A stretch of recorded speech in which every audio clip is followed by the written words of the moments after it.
Perfecto. Listo.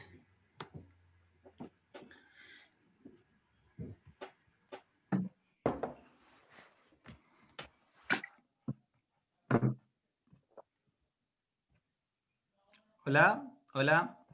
Eh, Buenos días allá, aquí buenas tardes o buenas noches. Eh, Les quería dar la bienvenida al ciclo de teatro catástrofe, autoformación y catástrofe, que tenemos con la compañía, Mía, Estefanía, Raúl. No sé si nos conocen, pero nosotros somos una compañía que eh, nacimos el 2016, somos todos de la Escuela de Teatro de la Universidad de Chile, excepto la María Paz, que se nos une ahora recientemente, que es de una, bueno, no sé de dónde es la María Paz, pero creo que es de la Chile también. Pero bueno, somos todos de la Chile y somos un grupo de teatro. Tenemos una obra que se llama Patricidio y algunas otras obras, colaboraciones con otras compañías. Eh, Ahí son de los C también. Muy bien, ya. Entonces, no importa, somos todos hermanos. Nosotros estamos iniciando este ciclo en este momento para observar también cómo está el panorama en términos más emergentes también de compañías que están recién creciendo, de personas que se están preguntando muchas cosas acerca del teatro o de la contingencia de este momento que tiene mucho que ver con la revolución del 18 de octubre del 2019 y con la pandemia que nos tiene un poco haciendo esto por esta plataforma. Entonces, nos preguntamos muchas veces qué podemos hacer o qué podemos a la hora de, como de hacer cosas que están a nuestro alcance. Entonces se nos ocurrió hacer este ciclo de autoformación y catástrofe, que va a durar desde hoy hasta el 29 de enero y que sería bueno que le echen un vistazo a las actividades y los talleres que se vienen y que se van a ir dando durante estas semanas. Bueno, hoy día yo comienzo con una entrevista conversatorio a la Andreina, que es la directora de la compañía Bonobo. Bueno, primero voy a empezar presentando un poco a la Andreina, ¿ya? La Andreina es una directora, pedagoga, eh, es una directora pedagoga.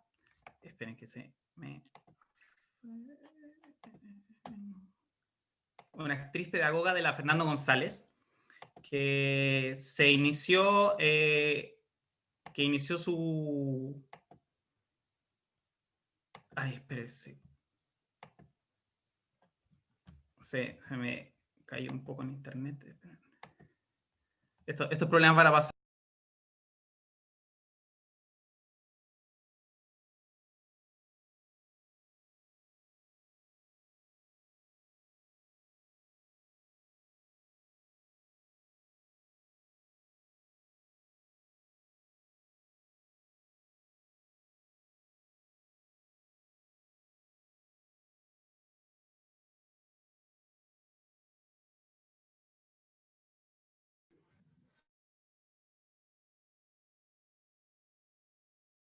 Ya, bueno, perdón.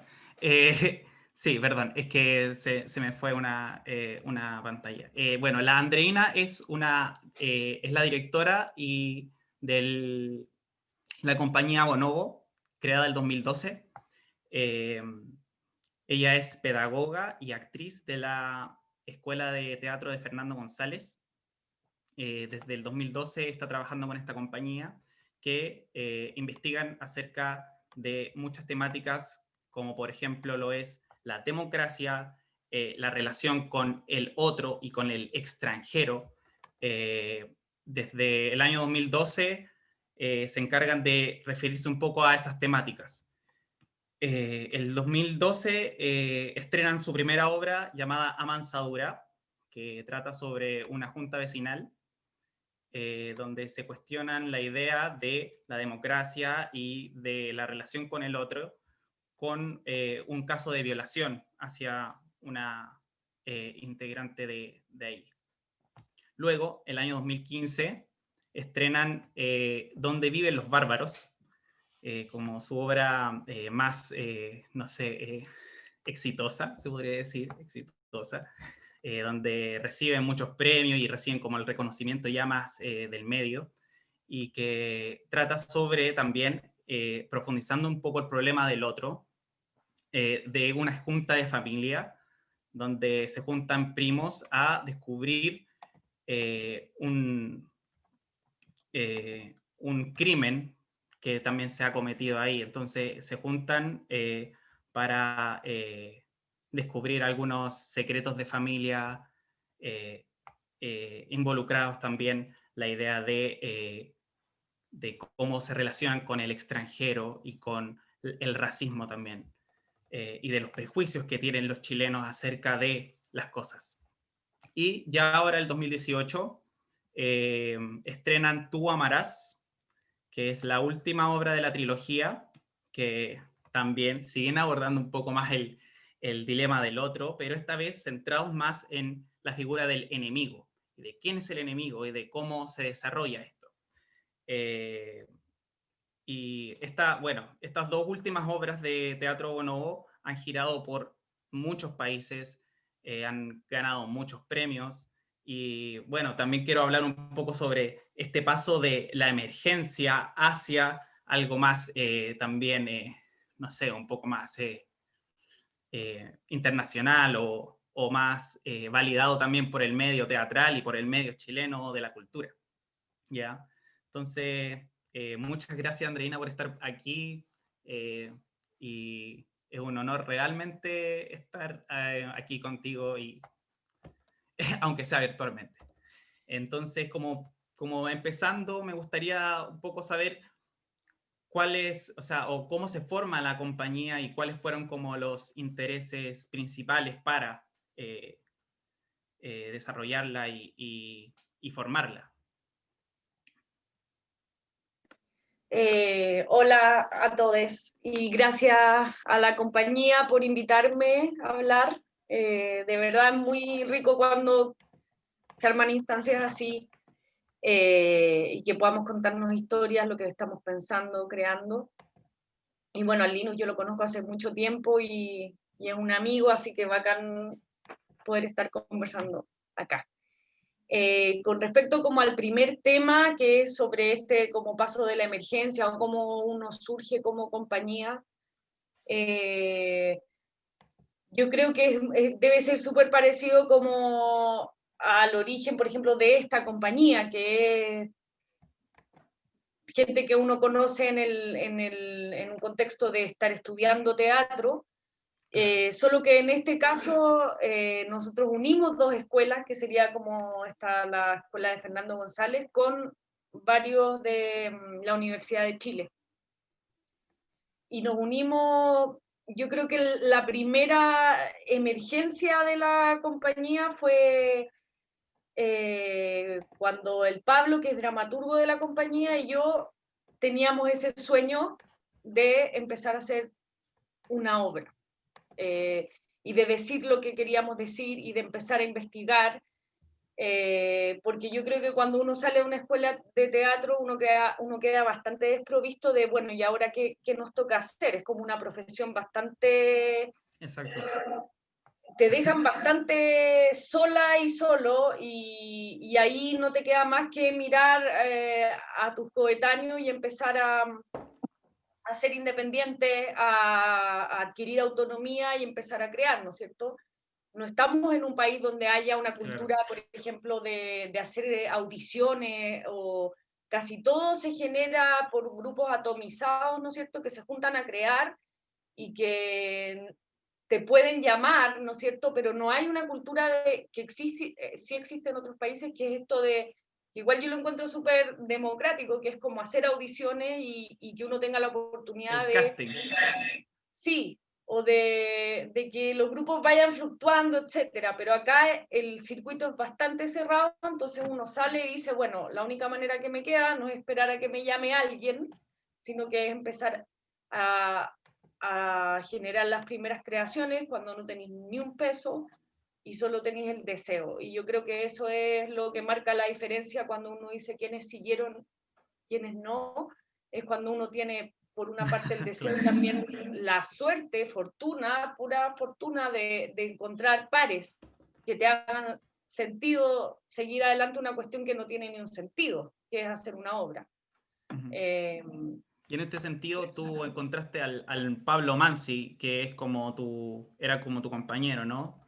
Sí, éramos compañeros de curso y habíamos escuchado de que ciertos actores eran muy buenos en la Universidad de Chile, entonces nos atrevimos y los llamamos sin conocerlo. Gabriel Caña, Gabriel Ursúa, después a la Paulina La Giglio, Pauli Giglio. sí, y a los contadores que también eran como famosillos. Y yo creo que no nos unió una temática, yo creo que nos unió el deseo de empezar a hacer algo, de experimentar lo que habíamos estudiado, que como vuelvo a decir, no es una carrera donde uno vaya a una institución a ejercerla. Entonces, era simplemente la autonomía de querer hacer algo. Y ahí yo creo que la temática la empezamos a pensar con el Pablo. Y partimos pensando lo obvio, que es pensarse como una generación, quiénes somos, dónde estamos parados, dónde estamos viviendo, bajo qué condiciones, y eso inmediatamente nos llevó, y que yo creo que es una temática que no es de nuestra compañía, una temática de teatro, del teatro chileno, que es qué democracia estamos viviendo. Todos nacimos sabiendo que estábamos en una democracia bajo la Constitución del 80. Todos somos hijos de esa transición democrática y nosotros en ese minuto empezamos a leer mucho y había muchas emergencias de textos críticos de sociólogos respecto de esta transición a la democracia. Y ahí nos hizo mucho sentido, ¿no es cierto?, cómo llega el neoliberalismo. Yo creo que es una temática que hoy día sigue estando más que nunca en boga. Y ese es como el primer impulso, que yo creo que hay muy pocas compañías en donde el primer impulso no es preguntarse quiénes somos nosotros y dónde estamos viviendo, y qué problemas tenemos y qué queremos decir. Yo creo que es difícil como pensar que esa no sea un origen para empezar a crear. Claro. Y Y eso, ahí partimos. sí, y entonces en términos como de las temáticas se eligieron como desde un principio, entonces ustedes lideraron un poco este grupo ya estableciendo estas temáticas como de la violencia, la democracia y de Sí. la relación con el otro. Buenísimo. Entonces, y tú como los demás integrantes, ¿eso les hacía sentido? ¿Lo abordaron desde otro lugar, desde la actuación? ¿Ustedes empezaron actuando? ¿Cómo sucedió eso? Sí,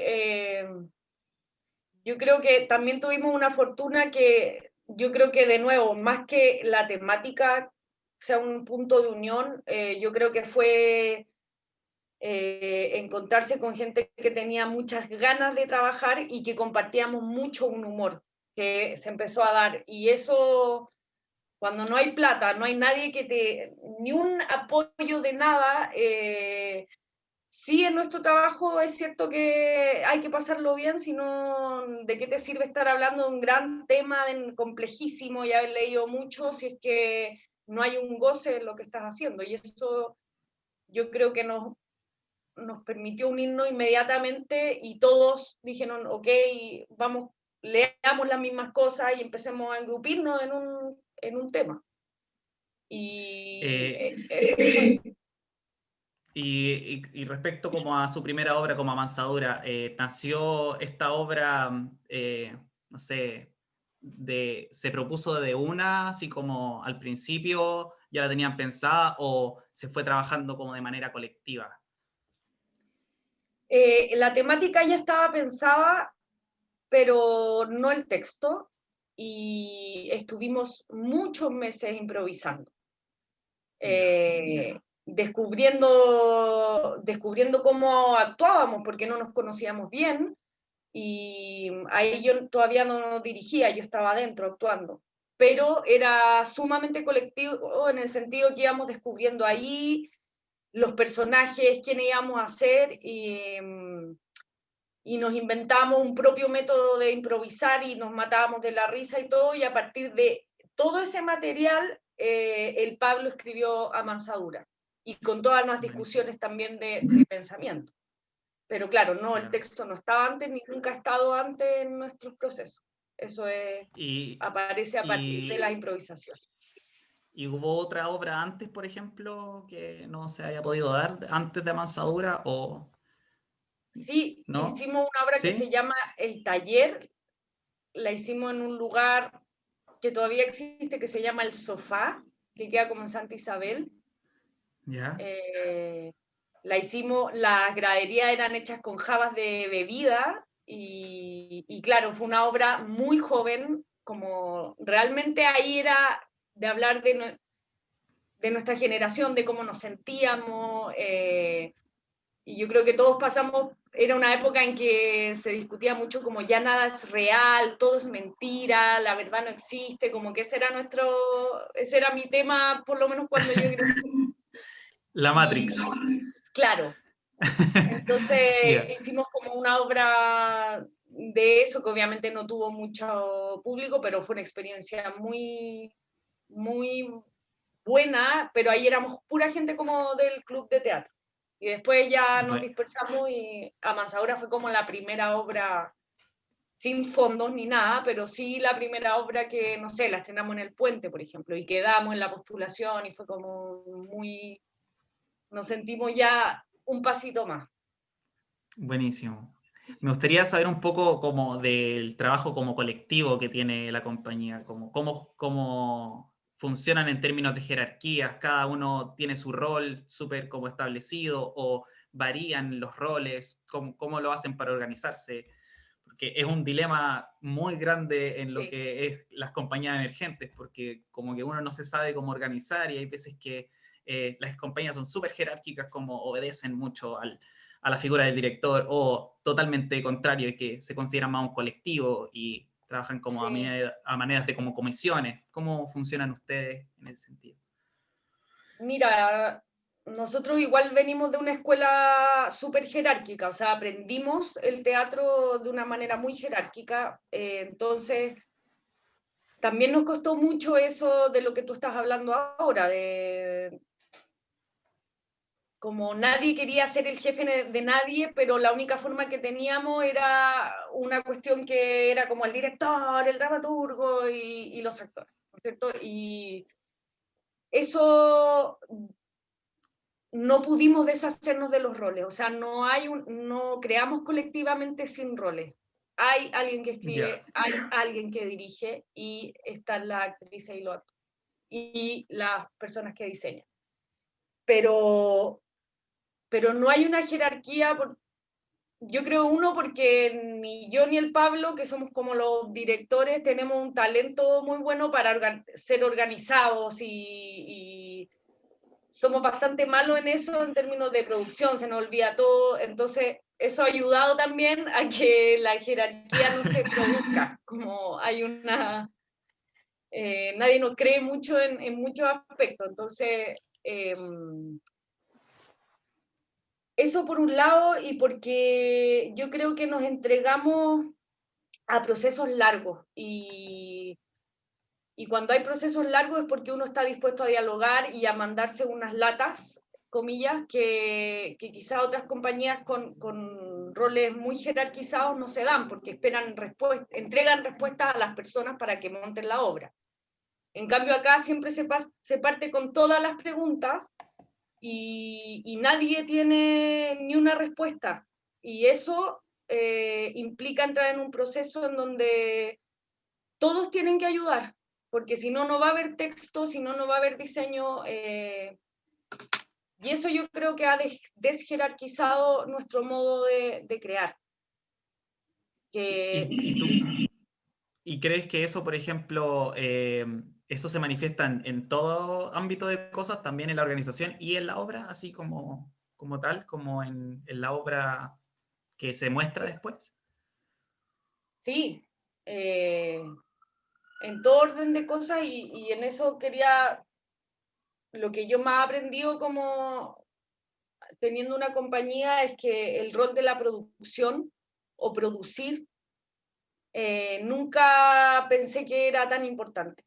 Y es un espacio que a mí me angustia mucho, soy muy mala en eso, pero es muy importante, o sea, esa pregunta como cómo uno pasa de la emergencia a no ser emergente, yo le doy un 60% al trabajo de producción, que es muy importante, porque hay todo un espacio feo y latero y horrible, que es como estar haciendo dossier, vendiéndote, hablando con gente, yendo a lugares que no querés ir, y en eso, como con el Pablo no somos súper torpes en eso, la compañía también ha tenido que hacerse cargo todos juntos de cómo hacemos esto, y lo hemos pasado pésimo, como en ese ámbito. Yo creo que es lo que más nos ha costado y que es lo que más he aprendido que es muy necesario. O sea, las personas que son productoras de teatro, yo bueno, encuentro que son fundamentales. O sea, son Aquí uno tenemos a la más Jo y la Rocío, que se encargan de la producción. Ahí, compañeras admirables. de... Sí. Bueno, ahí que sacaste el tema de la emergencia a como a lo más como... no sé cómo decirlo, como no mainstream, no sé lo que... Bueno, hay una palabra ahí. ¿Cómo fue ese paso desde, no sé, Amansadura, que postuló al Teatro del Puente, o sea, que estuvo ahí en una temporada, no sé si salió del círculo, no sé si se presentó en otros lugares o en otros países, pero ya en donde viven los bárbaros ya salieron, estuvieron en otras partes, en otros países, cómo estuvo ese paso de la emergencia hacia algo más internacional y cómo fue la acogida también en otros países del teatro chileno.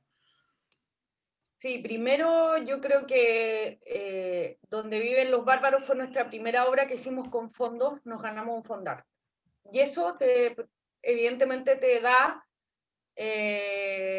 plata, o necesariamente te tienes que organizar, etcétera, y ya te da un piso como para sentir que estás haciendo algo, no sé, que recibí al menos 300 lucas mensuales por estar trabajando, ¿no es cierto? Te profesionaliza un poco. Claro. Y yo creo que aprendimos mucho haciendo ese fondar, y haciéndolo muy de verdad, como no mintiendo como ya postulemos porque, sino que realmente teníamos la idea y lo hicimos paso a paso, trabajamos mucho en eso y siento que merecíamos ganarlo porque de verdad lo dimos todo para explicar bien qué queríamos hacer, y entonces teníamos esa base que era económica y que permitía que nosotros pudiéramos decir ensayemos 4 veces a la semana. Cada año uno va creciendo y te das cuenta que los que conforman la compañía también van decidiendo cosas en su vida, van o teniendo hijos, no sé, entrando a la tele alguno, otro haciendo clases, o sea, los tiempos se van reduciendo muchísimo. Y tener esa base económica nos permitió decir, ya, hay que darle una prioridad a esto. Eso, y, y yo creo que ya habiendo tenido Mansadura, uno se da cuenta de los muchos errores que uno comete o que uno cree que cometió haciendo una obra, como que no se expresó bien, realmente se entendió, nos gustó cómo se veía, etcétera, y ahí vino un cambio radical para nosotros en términos de pensar en el lenguaje actoral, en la forma, que quizás estábamos muy centrados en el contenido y nos dimos cuenta que eh, la forma es muy importante para transmitir, el cómo tú lo haces es fundamental, y ahí nos cabeceamos mucho. Y Amansadura era una obra con un lenguaje que estaba bastante usado, que era como harta peluca, muy expresivo, los personajes súper pasados, como casi Quique Morandé, así. Y creo que con Donde viven los bárbaros, el contenido siguió siendo similar, pero la forma quisimos buscar algo que nos gustara mucho, que nos hiciera sentido, que permitiera que el texto se escuchara, etcétera. Y yo creo que eso nos permitió dar un salto, porque había una preocupación por más dimensiones, que más Buenísimo. que solo el contenido. Y lo otro, yo insisto que tiene que ver con la producción y con la siempre contradicción de ¿entro a Santiago a 1000 o no entro a Santiago a 1000? ¿Voy a una reunión con programadores o no voy? Y todo eso, fundamentalmente, nosotros pudimos viajar porque quedamos en el Santiago a 1000, FITAM, y ahí viene gente de otros países a ver obras y se llevan lo que ellos consideran que es mejor, y eso ya empieza a ser una ruleta rusa que de verdad yo he visto que podéis no tener una obra, pero si tienes una buena conversación puedes llegar a te puedes llegar a ir a dar tu obra a otro país. Así como la puedes mostrar, no decir nada y te piden que vayas a otro festival. Entonces, ahí yo nunca he entendido bien, pero sí, obviamente, no puedo dejar de decir que hay un circuito súper chico en Chile y sobre todo centrado en Santiago y que está dado por FITAM, y que FITAM en este minuto es el que tiene todos esos contactos con los programadores, con los festivales internacionales, etc. Hay muy pocas instancias más autónomas que tengan como ese peso. Y ahí viene la gran pregunta, pues, tenemos que seguir al alero de este festival que paga súper mal, que deja fuera a muchos. Es la gran pregunta y que todavía nosotros nos estamos preguntando eso también. Después de viajar tanto y todo eso. Y eso hace que, por ejemplo, no sé, las cosas sean un poco más simples o más fáciles de hacer, por ejemplo. ¿Tú notaste un cambio de algo como más emergente a algo más, no sé, establecido, que se facilitaron mucho las cosas para hacer las obras o sigue costando lo mismo que cuando estaba siendo emergente? Yo creo que cuesta menos difundir tu obra y llegar a distintos lugares, pero con el producto ya hecho. Ujú. Pero cuesta mucho, igual que en el teatro emergente, hacer una obra nueva. Nosotros no tuvimos fondar, por ejemplo, para Tú Amarás, y la sufrimos terriblemente, y ya éramos más grandes, había menos tiempo para juntarse a ensayar, y es el mismo sufrimiento. O sea, también viene la segunda prueba de decir, oh, viajamos, todo eso, pero bueno, no ganamos nada de plata. Y ahí nos empezamos a preguntar incluso ya, chao, desarmemos esto, o resistimos. Y hay algo que nos hizo resistir, pero no puedo decir que sea Sí. más fácil. O sea, yo creo que es como súper, o sea, súper brígido lo que decís, porque uno piensa que ya cuando uno está como avanzado en la compañía, las cosas se vuelven un poco más fáciles, pero al parecer, como siempre está la decisión, siempre está el momento de decidir si es que seguir o no, aunque uno tenga una vasta trayectoria y con obras tan buenas como las de ustedes, por ejemplo, que son muy ultra reconocidas y que son referentes para toda la gente de teatro que yo por lo menos conozco, que, no sé, goza con sus obras y que, no sé, quizás nunca se imaginan que puedan querer disolver la compañía por algo así, por ejemplo. Claro. Entonces, no No, yo sé, creo difícil. que año a año la pregunta viene, nos aterra y hay que volver a decidir. No queda otra. Y Claro, siempre está la pregunta, ¿y seguiremos el próximo año? No, no sé. Y hasta que llega un límite en que tenéis que decidir, y bueno, nosotros hemos seguido, pero yo no doy por sentado la continuidad. Creo que es algo ya. que hay que estarse preguntando permanentemente porque la precarización de nuestro trabajo es muy fuerte. Entonces, es muy fácil, ya todos lo sabemos, ir a cuidarse sola, po. Y decir, bueno, Claro. mejor trabajo en cualquier cosa y me preocupo de mí, de tener yo, y es muy fácil irse para ese lado. Ujú. Uf. Bueno, ahora pasemos un poco más a lo de el contexto o de la política en sus obras, que me gustaría como empezar a abordar. Me gustaría saber como si piensan en un contexto más súper local, por ejemplo, cuando empiezan a hacer las obras, o se preguntan un poco más sobre la democracia en general o los conceptos de democracia, o piensan realmente en Chile, en algún, como, no sé, quizás hasta en un pueblo específico, cómo abordan como el contexto. Sí, es algo que nos hemos preguntado, Linus, y que yo creo que nuestra primera obra, nuestro primer acercamiento como compañía fue siempre a partir de nuestra situado, es decir, dónde vivo, de qué país vengo, en qué barrio vivo, etc. Pero cuando uno empieza a buscar lecturas, tú te das cuenta que hay una hegemonía de la lectura europea, de los pensadores europeos, y ahí siempre sucede que las reflexiones comienzan a ser un poco más globales, porque no son textos malos, o sea, son pensadores geniales, pero yo creo que nos hizo despegarnos un poco quizás de la preocupación por tener como referente así muy localizado a Chile, Santiago, un pueblo en específico, qué sé yo. Yo creo que surge sí o sí de nuestra realidad en Chile, pero que cuando uno se pone a leer, y ahora estamos tratando de hecho de enfocarnos en leer textos de autores más latinoamericanos, y no seguir leyendo tanto a los europeos, porque de alguna manera igual te hace a veces sentir que te estás alejando de hablar de Chile.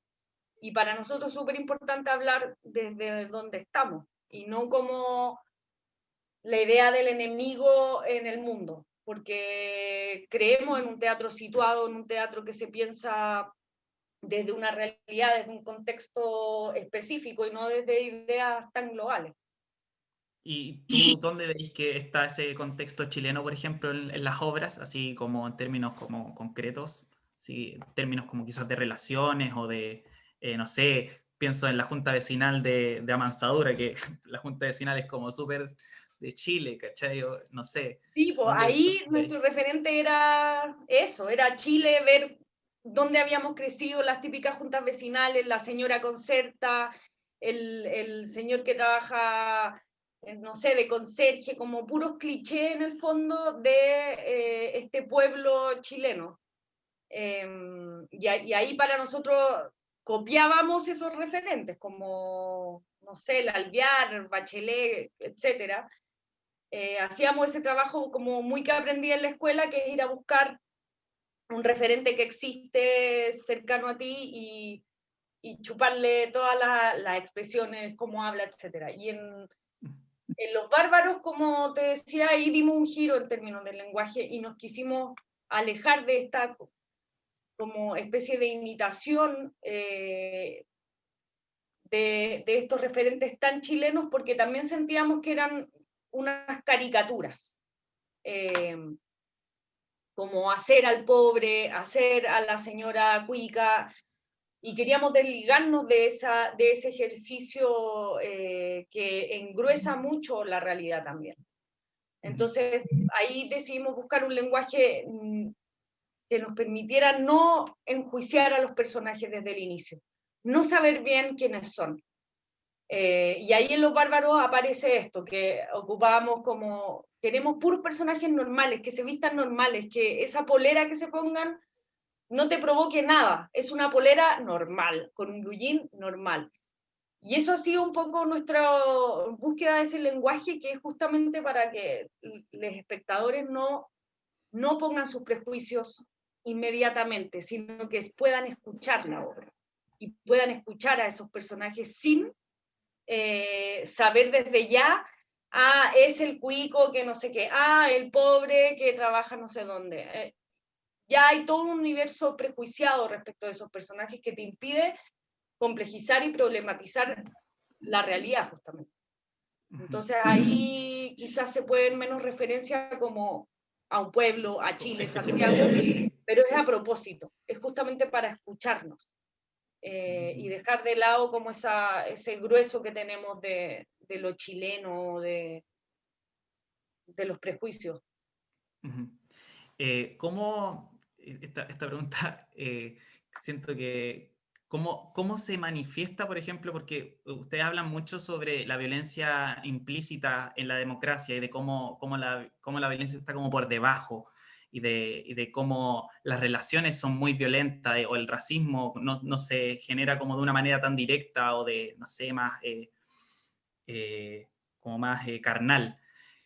¿Cómo ahora se reflexiona a partir de esa violencia que se hizo muy explícita en el 18 de octubre del 2019? ¿Cómo se reflexiona ahí a partir en torno de esa democracia que también ejerce la violencia de manera explícita y de manera directa? Brutal, sí.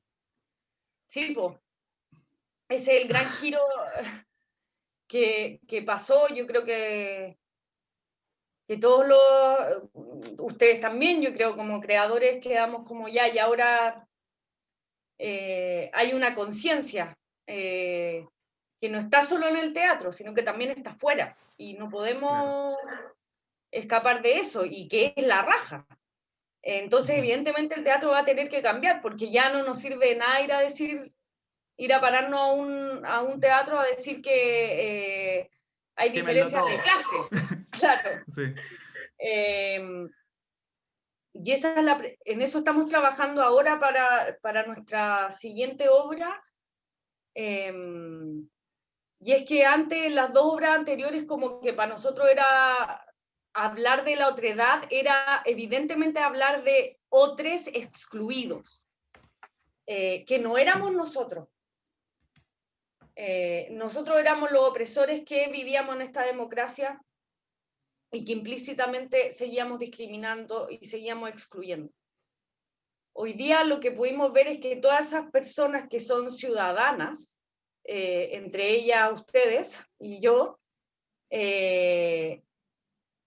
justamente somos nosotros los que siendo ciudadanos y suponiendo que tenemos derechos de ciudadanos, realmente no los tenemos.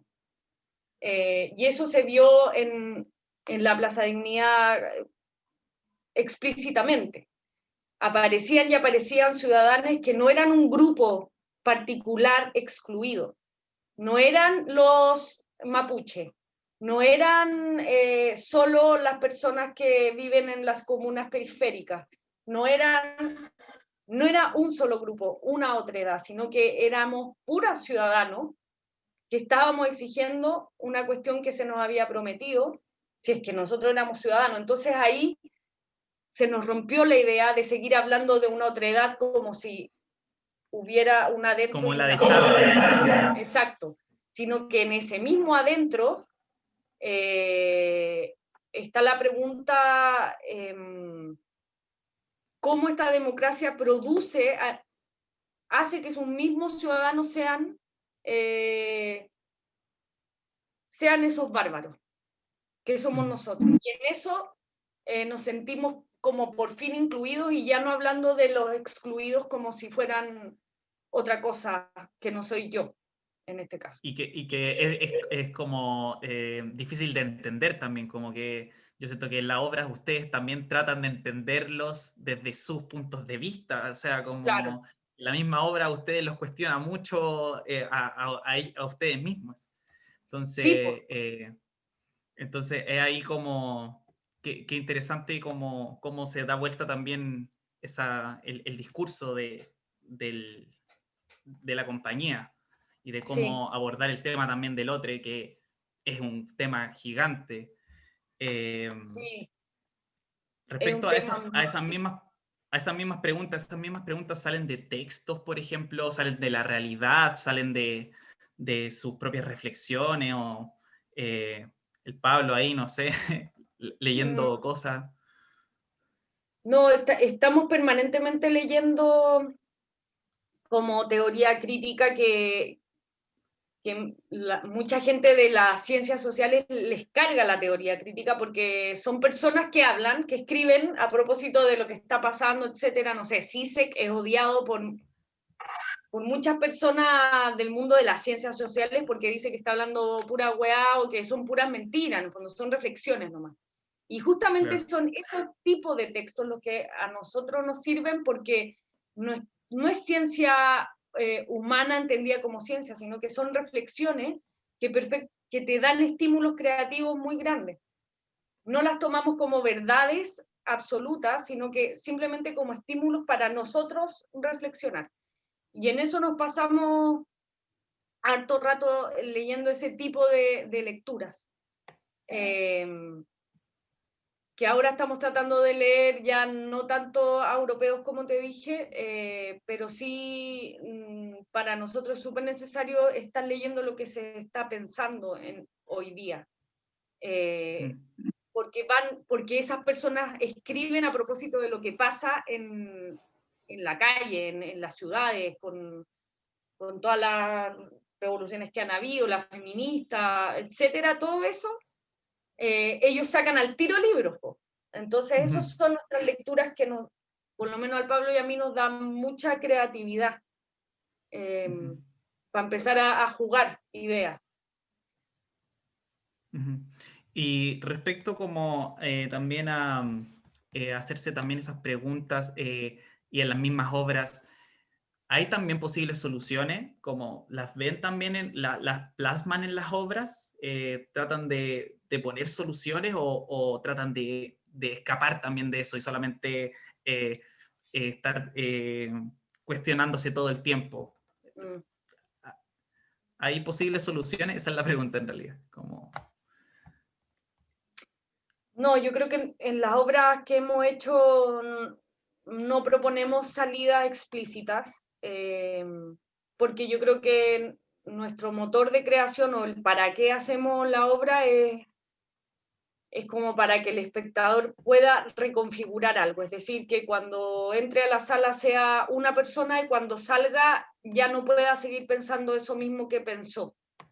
Y eso no es entregar una solución, porque no sabemos cuál es el problema del mundo y para todos, sino que es esa posibilidad de volver a ver una cosa que suena tan normal como la discriminación al otro y toda esa cuestión, es cómo poder volver a pensar en ese problema, cómo lograr que los espectadores vuelvan a pensar de verdad en ese problema. Y para eso nuestro objetivo no es encontrar una solución, sino que pensar cómo podemos remover a las personas. Y ahí nuestro trabajo ha sido, por ejemplo, hablar de la otredad sin nunca mostrarla, sino que hablar desde nosotros y ver en cómo nosotros somos, dentro de este sistema democrático, también opresores, por dónde vivimos, quiénes somos casi puros hombres en la compañía, etcétera. O sea, hay miles de cosas que nos están diciendo ya, tú lleváis todos los valores democráticos, de inclusión, etcétera,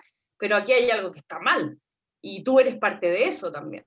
Y entonces, a esa gente nosotros quizás le quisimos hablar, a todos aquellos que llevamos, que creemos en esos valores democráticos, pero que por alguna razón ya no podemos seguir solamente echándole la culpa a los fachos, sino que en nuestro mismo ambiente, que nos rodeamos de gente con esos valores, igual la violencia está. Entonces, ¿cómo remover y hacer volver a pensar a nosotros y a los espectadores, pero desde ese velo, digamos, desde ese mundo de valores que nos rodea? Ya no nos sirve decir Trump es malo en el escenario. Preguntémonos por nosotros. Sí, y ahí también como las obras tienen como un fuerte contenido como de violencia como súper explícita. Por ejemplo, Amansadura tiene un caso de violación, Los Bárbaros un asesinato, Tú amarás también tiene un asesinato. Son como paradigmas súper duros que se rompen cuando están en la vida de las personas. No sé si a ti o a las personas de la compañía les ha pasado algo por el estilo y por eso ponen como algo más biográfico quizá, o solamente son ficciones para demostrar como la crudeza de esas situaciones y de cómo la gente se comporta en esas situaciones, Sí. cómo eligen esa situación? Respecto a los asesinatos y crímenes, no hay nada biográfico, ya es una exacerbación, sí, de experiencias biográficas, en donde se te rompe, como tú mismo decías, en donde a una se le rompe todo aquello que uno cree que es y cree. Yo creo que soy una persona no discriminadora, etcétera, pero nosotros en la compañía compartimos experiencias en donde eso se rompe y en donde uno se da cuenta de un acto que te hizo ver que tú también eres partícipe de una violencia. Y ahí, claro, no traspasamos directo las experiencias biográficas, pero son una fuente para la fábula súper potente. Y todas esas cosas que Y salen, como que el negro tiene el pene de 7 metros, cosas así, todas esas cosas salen de nosotros. No, no, claro, no podemos ocultar. sí, y de la cultura popular también, o sea, Sí, como de los prejuicios que la gente tiene alrededor de esas mismas temáticas. sí. ¿Y cuál ha sido, por ejemplo, la obra que más te ha conflictuado en ese sentido? Porque ustedes trabajan mucho como con eso, con el conflicto de hacerse las preguntas. ¿Cuál es la que más te ha dicho como, oh, cambié después de esta obra, o esta obra la estoy viendo cada vez de una manera distinta? Sí. Yo creo que Tú amarás es una en que todos tuvimos que como darnos cuenta profundamente si es que esos valores que tanto inculcamos y conversamos y dialogamos están realmente en nosotros. Y yo creo que esa obra que propone esto de hacerse el tajo, que significa decir tus verdaderas intenciones y preguntarte por qué con ciertas personas yo cruzo la calle y con ciertas personas yo no cruzo la calle, eso implica abrirse el tajo y ahí lo tuvimos que hacer todos. Y eso por supuesto que genera dolor porque se supone que uno quiere transformar el mundo, pero nos dimos cuenta que antes de transformar el mundo teníamos que darnos cuenta de eso, de por qué teníamos miedo, por qué sentimos odio. Eh, y eso por lo menos en la compañía sí existían todas esas experiencias. Y ahí apareció la idea de hacerse el tajo, ya, pues hazte el tajo. No sigáis con el discurso valórico democrático, hazte el tajo, dilo. ¿Por qué te da miedo? ¿Por qué te da repudio? ¿Por qué te das vuelta? Y eso todos lo tenemos. No hay nadie que no tenga conductas así. Ujú. Claro, es como también el concepto que abordan en Los Bárbaros, el del velo, que yo es un concepto que lo usamos también en la compañía mucho, como que es como ya una manera de hablar como, ya, no, pero es que ese es el velo, ah, ya, ok, y se entiende. Claro, Eh, entonces, como esos conceptos del velo, hacerse el tajo, salen de ustedes mismos, o sea, salen como de las reflexiones que establecen ahí, cómo llegan a esos grandes conceptos que es muy difícil también de explicar. De hecho, en sí, la misma obra la explican y, dice, y creo que es muy didáctico también porque sí. eh, son conceptos que engloban muchas cosas, cómo llegan ahí. Ahí yo creo que con hacerse el tajo y el velo, con el Pablo llegamos a propósito de todas las lecturas. De repente hay autores que hablan de hegemonía, ¿no es cierto? Que la hegemonía no solamente es que la clase dominante ricos domina a la no clase dominante, sino que en cualquier comunidad existe una hegemonía. En una escuela de teatro hay una hegemonía, que son las conductas, valores, es como una cultura que se genera y que uno empieza a comportarse naturalmente de cierta manera, porque corresponde a esa comunidad. Entonces, por ejemplo, esa hegemonía la traspasamos a velo, pero en el fondo no es la invención de un concepto, sino que le ponemos otra palabra, porque que lata hablar de hegemonía en una obra De de teatro. hegemonía. Sí. Claro, claro. Y Oye, hacerse el tajo viene de los mexicanos, que ellos dicen rajarse. Y rajarse es decir la verdad, y en tiempos de colonia, los que se rajaban eran los que dejaban de actuar frente al colonizador, de algo que no eran. Entonces se rajaban. Entonces ahí salió a hacerse el tajo. buenísimo, buenísimo. Bueno, vamos a hacer quizá una ronda de preguntas, quizás. Si es que tienen alguna pregunta que hacer, la escriben en el chat o se desmutean o piden que la desmuteen para que puedan hacer la pregunta, si es que quieren nomás, claro. Si es que no, podemos seguir. Creo que nadie se manifestó al respecto. Yo tengo una ¿O pregunta. sí? Ah, Rocío. Hola. Sí, igual es en relación a un tema que ya pasó, pero quería como, me quedó resonando esto de la decisión permanente de seguir trabajando en el teatro, sabiendo que hay otros países, otras culturas donde la pega teatral, artística, es como valorada de manera diferente, financiada de manera diferente. Sé que hay otras formas de hacer teatro. En el mundo hay otras formas de hacer teatro que no es como es acá en Chile, que es tan difícil. Me pregunto si te has cuestionado tú o en la compañía si esta decisión permanente le otorga vida al trabajo teatral de ustedes como compañía Bonobo, porque igual hay algo muy cuático que, así lo dijo el Linus, como que yo no me hubiera imaginado que ustedes con la calidad de trabajo que logran se cuestionen no seguir, ¿cachai?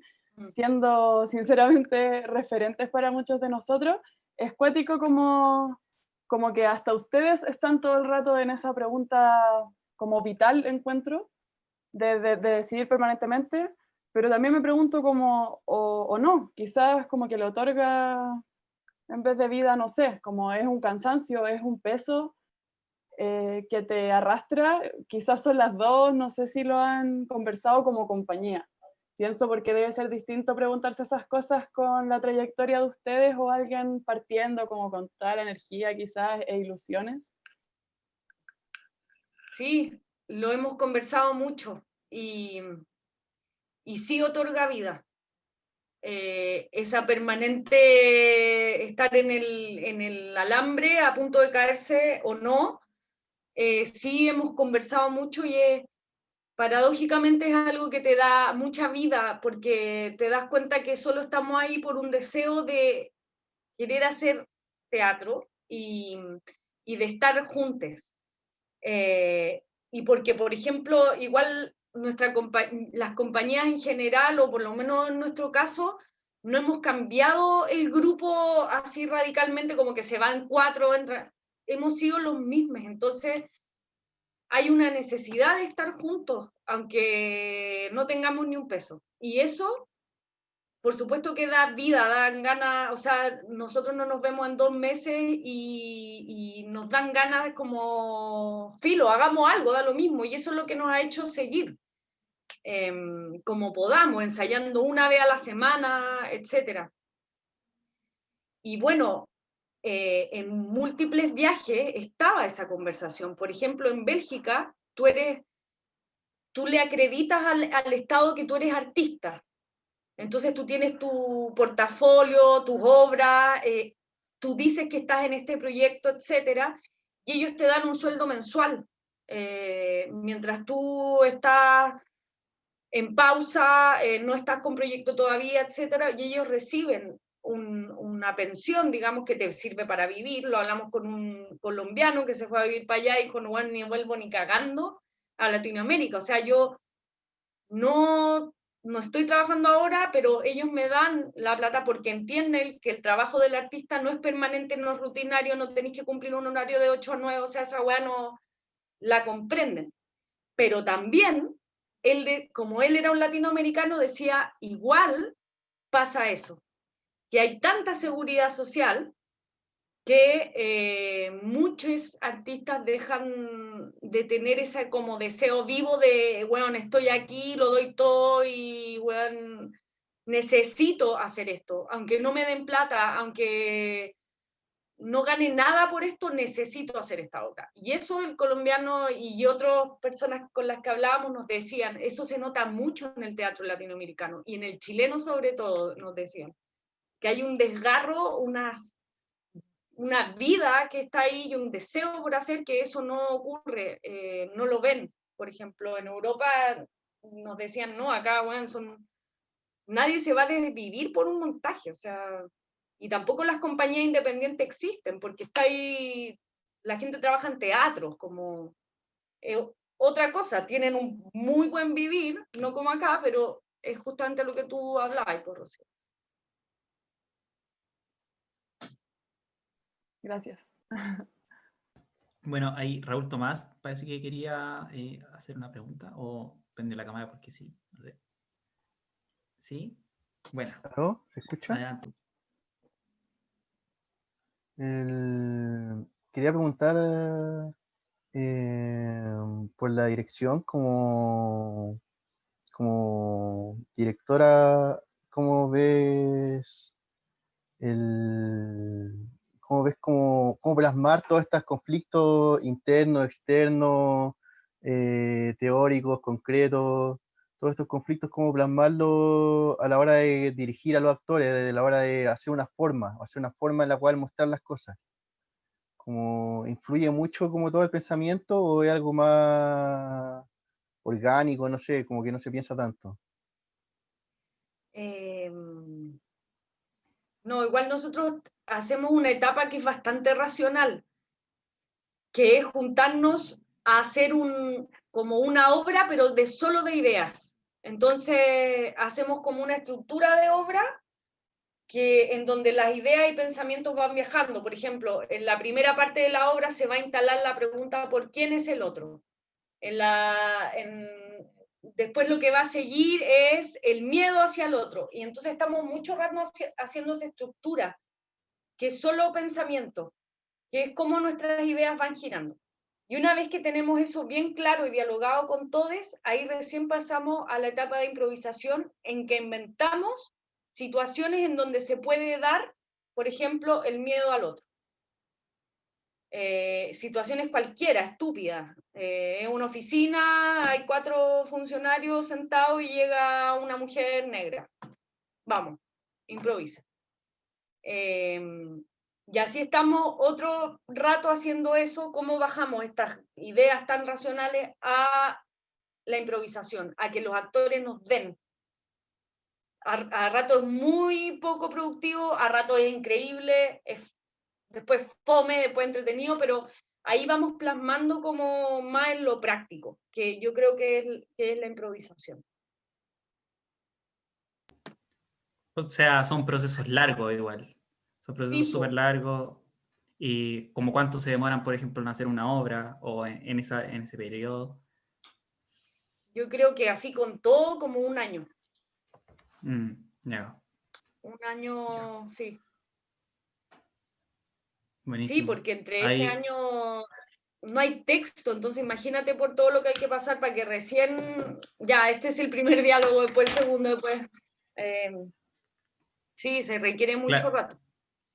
claro, y después Pablo junta todo eso, hace un texto y se presenta. Buenísimo. Sí. ¿Hay alguna otra pregunta? Yo tengo una pregunta. ¿Se escucha? María Vaz. Sí, Sí. se escucha, María Vaz.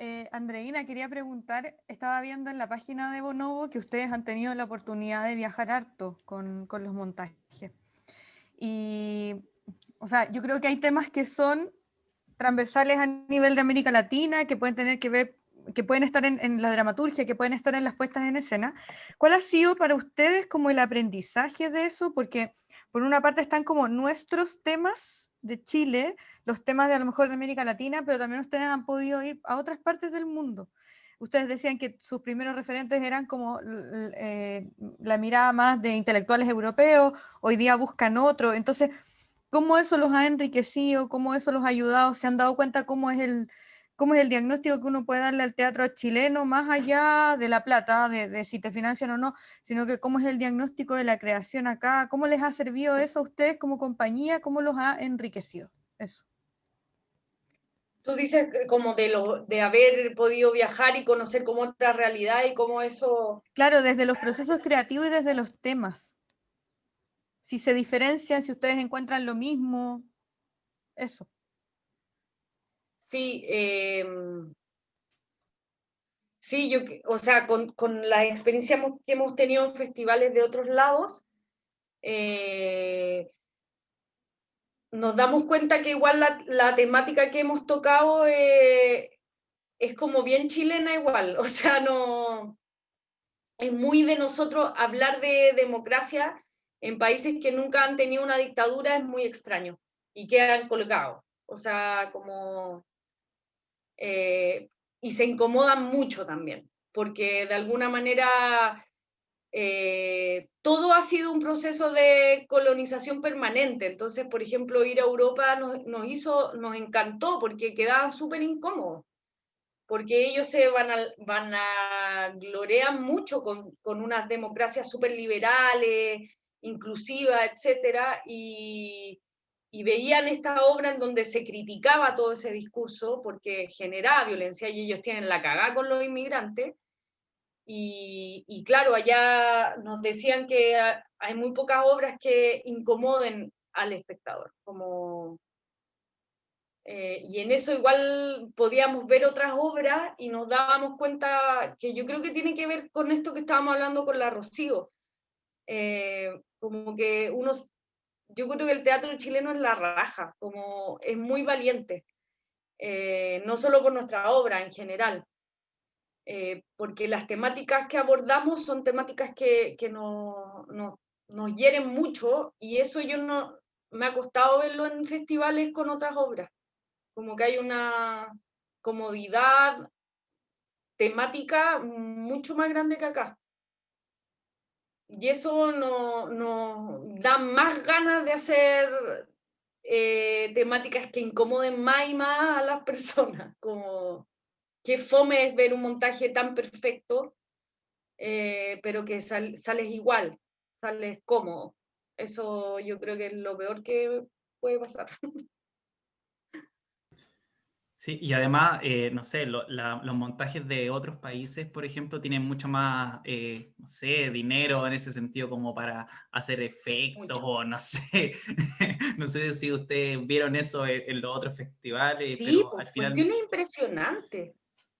claro, Cuestiones que tú claro, decís, pero no, sí, sí, igual vacíos bacán como, verlo, pero sí, claro, o sea, como con pocas cosas también poder sí, arreglársela. Igual eso siempre lo dicen aquí en Chile, que es como la, el beneficio de la precariedad, que yo lo encuentro igual un poco difícil de asumir, porque sí, francamente igual nos encantaría tener mucho más medios para hacer las cosas que hacemos, pero sí, pues, finalmente eso hay veces que impulsa que las ideas sean más valientes o que sean más como intrépidas en el sentido de los discursos, o no sé. Eh, sí, sí. Buenísimo. ¿Hay alguna otra pregunta ahí por ahí? ¿Les están escuchando? ¿No? ¿Sí? ¿No? Ok, creo que no. Pero entonces, bueno, gracias Andreina por,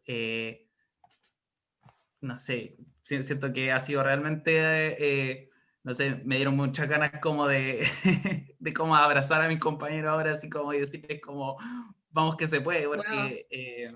sí, porque sí, porque ver una compañía tan como sólida como son los Bonobos y tan referentes que se cuestionan las mismas cosas, que están en procesos muy parecidos también y que siguen en la misma precariedad, es también un poco alentador y como también a quebrarle un poco esa mano a que la cultura aquí en Chile no sea tan bien catalogada. No sé qué opinas, por ejemplo, de las puestas en escena por Zoom o lo que se está haciendo ahora con el teatro post pandemia, que igual, no sé si se han cuestionado un poco eso en los bonobos, de hacer algo como más virtual o, no sé, nuevas plataformas. Sí, nos cuestionamos eso, pero decidimos que queríamos la presencialidad y esperar. Y sobre todo esperarnos para poder estar ensayando juntos en un lugar físico. Eso no quita que yo creo que es muy temprano para decir no, no funciona el teatro virtual y eso. Creo que yo no me he atrevido aún, nuestra compañía tampoco, pero no porque sea mala, porque tengamos un juicio negativo hacia eso. Yo creo que lo bueno que pasó es que mucha gente pudo ver puesta en escena vía Zoom desde lugares insospechados y eso es increíble. Y creo que va a seguir. Claro. Eso da la continuidad que esto no pare. Pero si tú me preguntas a mí personalmente, todavía no logro tener una experiencia virtual que me permita decir como, oh, quiero hacerlo. Aparte que siento que no tengo los conocimientos y tendría que investigar, no sé. Pero creo que es una cosa que tiene mucho potencial. Claro, o sea, de hecho, creo que Tu Amara se expuso en Japón de manera virtual. No Sí, sé la si grabamos. la grabaron y se expuso en Japón y no sé si es que recibieron así, no sé, alguna retribución de aquello o cómo fue el proceso, o sea, cómo fue esa retribución. No, pues eso, yo creo que eso es lo más miedoso de la virtualidad, que claro, si no tenía el conversatorio después, realmente es un enigma. Y sí, grabamos la obra, fuimos al teatro, grabamos la obra, le mandamos el video y nos dijeron gracias. Entonces, no hubo ni una interacción como si hubiese sido presencial. Hay un enigma que yo no sé si estoy tan dispuesta a perderme, o sea, a dejar pasar esa interacción que es vital. Claro, Por eso sí, yo creo que la los interacción Zoom del teatro. sí, pues. Y por eso se ha dado tanto en la virtualidad hacer conversatorios al final, y que yo he escuchado mucho que el conversatorio ha sido casi que lo más enriquecedor y lo más importante, más que la cuestión que se mostró, como hablar con los actores, la actriz, el director ahí, con toda la gente, oye, yo soy de Temuco, esa weá yo la encontré en la raja. Y yo creo que la gente también, pero ¿cachai? Que ahí es donde tenemos que hacer el diálogo súper explícito, como, hola, soy público, gracias, actuaste súper bien. Y eso, claro, presencialmente la experiencia es otra, po. El diálogo se da de manera más implícita, de una experiencia sensorial que la vivimos los que estamos adentro y los que están afuera, entonces eso no lo quiero Claro. perder. Sí, o sea, sí, quizá ahora se ganó como un poco ese terreno del conversatorio de después, que no se hace siempre en las obras de teatro en general, se hace como un día o 2 días, pero aquí se ve que es algo casi hasta fundamental en una obra de teatro por Sí, Zoom. No sé si se hará ahora en FITAM o después de cada obra, no sé si hay un conversatorio, no sé, o las plataformas se estarán renovando, pero bueno, yo creo que es algo que uno tiene que acostumbrarse nomás quizás. sí, sí, pues. Pero bueno, nada que hacer. Pero igual es valorable y es genial que ustedes hayan tenido la oportunidad también de vivenciar eso, porque, bueno, es lo que hay. Y, Sí, po. ¿Y dónde evidenciaron eso, por ejemplo, con Tu Amarás cuando la dieron ahí en Japón? Solo esa fue nuestra experiencia virtual, mandar el video a Japón. Ya. Pero igual lo hicimos grabado presencialmente, entonces yo creo que es mucho más distinto hacer la obra así por Zoom. Igual hicimos la obra actuando, solamente que la grabamos. Pero no hemos tenido otra experiencia y todavía no nos atrevemos a hacer algo así audiovisual como esto. Ajá, claro, claro, claro. Buenísimo. Bueno, no sé qué más, si algo se queda en el tintero, es la hora de hacer la pregunta porque estamos cerrando ya. No sé si alguien más tiene una pregunta. No, al parecer no. Bueno, te quería agradecer mucho, Andreina, por Eh, darnos los conocimientos y también como de manera de arenga para las futuras compañías como la de nosotros, que es una compañía que viene trabajando mucho tiempo en obras que separan los procesos por distintos motivos también, aparte de la contingencia y del contexto chileno, social también que vivimos. sí. Así que de verdad, muchas gracias, muchas gracias. Quería decirles también a la gente que está ahí que puede aportar de manera voluntaria a una cuenta de banco que se envió junto con el mail del link por Zoom, que ahí estamos recibiendo aportes voluntarios a medida que pasa este ciclo que se inicia hoy día y que tiene muchas más actividades, que también agradecemos mucho la difusión de esas actividades y de todo eso, ya que somos una compañía que no se ha visto mucho, pero ha trabajado mucho, así que eso. Y muchas gracias, Andreina, muchas gracias por estar. De verdad que te agradecemos mucho como compañía y que, bueno, que sigamos en ese sentido trabajando y encontrándonos también en Sí. en estas plataformas o en el teatro también, que es lo que hacemos. Entonces, vale, Sí, muchas de gracias y todas muchas gracias a los asistentes también por estar y por de manera virtual y de la manera en que sea. Eso. Muchas gracias. Gracias. Chao, Muchas Andreina. gracias a todos. Cuídate.